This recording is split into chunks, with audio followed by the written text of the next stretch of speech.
Folks, I'm about to talk about some of the most reprehensible human beings ever to hold office in the United States.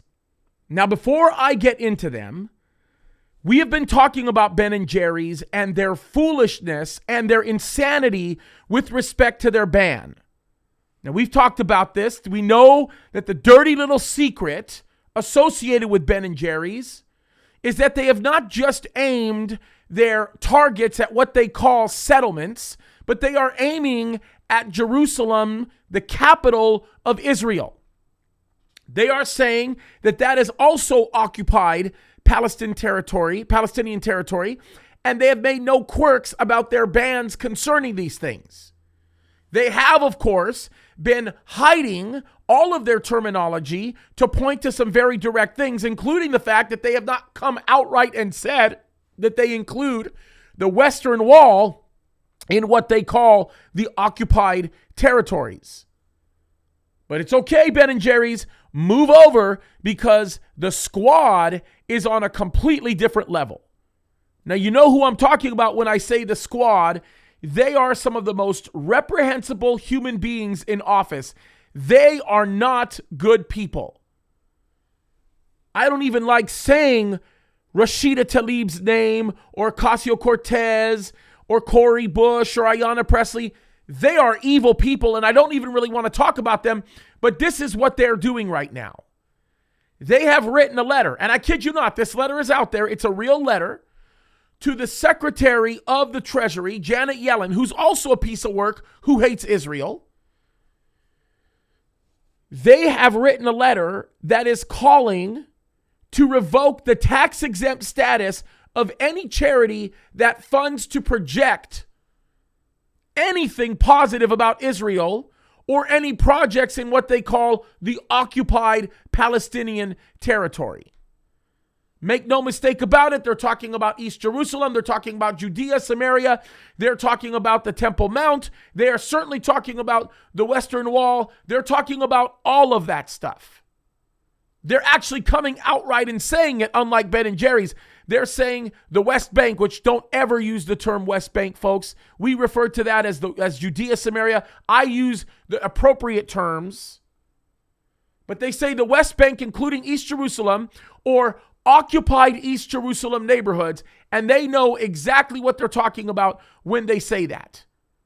This letter is evil. And folks, I'm just going to say the things that they say here. It's ridiculous. They do a ton of mudslinging that they normally do. They're all lies, every single one of them. And of course, they're using the standard bunch of empty rhetoric kind of blasts. They use terms like, quote, forced evictions or seizing lands, destroying Palestinian homes, international crimes, systemic discrimination. And of course, we all know the one that they continue to use, and that's apartheid. It's outrageous. By forced evictions, what do they mean? Forced evictions of people who are illegally squatting? Seized lands. What are they talking about? People, a land that has belonged to the Jewish people for thousands and thousands of years? By apartheid, do they mean apartheid in a country that has an Arab justice on its Supreme Court? Literally, Arab ambassadors in its diplomatic service, and of course, Arabs in the political parties. Anybody heard of the Round Party? Give me a break, folks. These women are liars.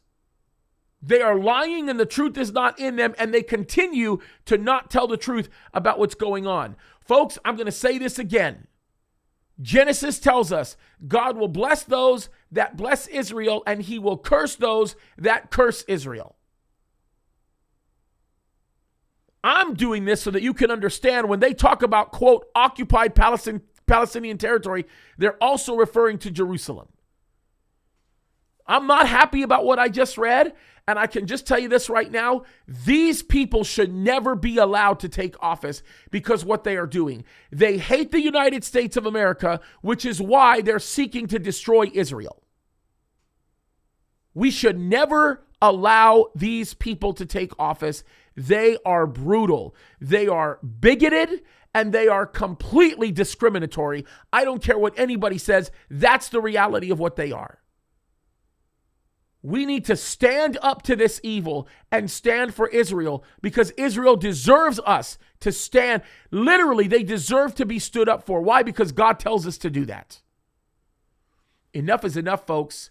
We've got to get wise about this, and we need to make these stories known, and we can no longer be a bystander. You get that? Read the printing here. I am begging you, let's not be bystanders. Let's get out there, let's get the word out, and let's support Israel, because things are getting crazy, and I think that we should be doing it because God commands us to do it. And not only does he command us to do it, he says that he'll bless us for doing it. Time to get to work, you guys. God bless you.